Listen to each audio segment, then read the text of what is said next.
Hello guys, કેમ છે? જય શ્રી કૃષ્ણ. મારી યુટ્યુબ ચેનલ પર તમારું સ્વાગત છે.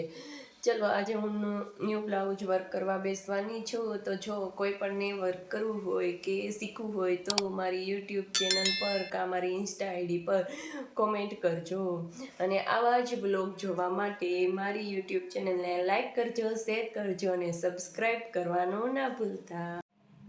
એ બ્લાઉઝની સ્લીવ છે, આ તેમની છાપણી કરેલી છે, જોઈ લ્યો ગાઈઝ. આમાં આપણે વર્ક કરવાનું છે. આ ચડાવવા માટે આપણે પહેલાં અહીંયા કાપડ મૂકશું, પછી આપણે વર્ક સ્ટાર્ટ કરશું. ચલો, આપણે કાપડ મૂકશું, કારણ કે કાપડ એટલા માટે મૂકવું પડે છે કે રિંગમાં એકદમ ફિટ થઈ જાય. તો ટાઈટ હોય તો વર્ક કરવાની. ચલો, મારા આવા વિડીયો જોવા માટે મારી યુટ્યુબ ચેનલને લાઈક કરજો, શેર કરજો, સબસ્ક્રાઈબ કરજો અને કોમેન્ટ કરજો. ચલો, હાંધો થઈ ગયો છે બંને સ્લીવમાં. દેખો ગાઈસ, રિંગમાં આપણે આ સ્લીવ ચડાવી દઈશું.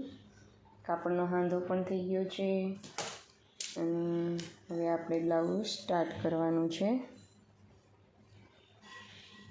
ચલો, આપણે એ રિંગ પણ ટાઈટ થઈ ગઈ છે એકદમ, જોઈ લ્યો ગાઈઝ.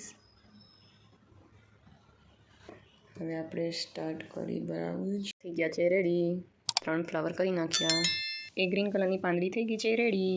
ચલો, આપણે હવે જરદોશી લગાવશું. ચલો ગાઈઝ, એ થાય છે પાંદડી જરદોશીની. ચલો, થઈ ગઈ રેડી. ચલો, હવે આપણે બીજી કરશું પાન.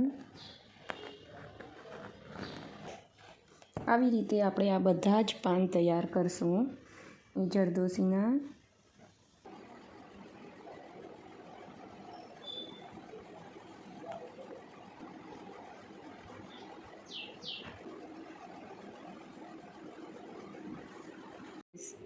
જરદોશી થઈ ગઈ છે. હવે આ કેરી છે એમાં ફરતી મોતી લગાવશું, પછી સાંકળી કાઢશું, ત્યારે ગેટઅપ આવશે આ બ્લાઉઝનો.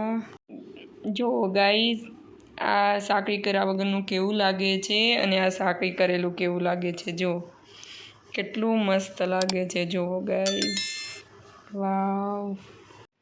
હેલો ગાઈઝ, જો સવારની બેઠી છું તો પણ આ સ્લીવ કમ્પ્લીટ નથી થઈ. પેલું ઝીણું ઝીણું છે ને બધું, મોતીન, જરદોશી, થ્રેડનો દોરો ને, તો હજી પૂરી તો નથી થઈ. આટલું તો થયું છે, હજી આટલું બાકી છે. આ હવે સાંજ પડી ગઈ છે, સાંજના 8 થઈ ગયા છે, તો હું આટલું તો કાલે કરીશ.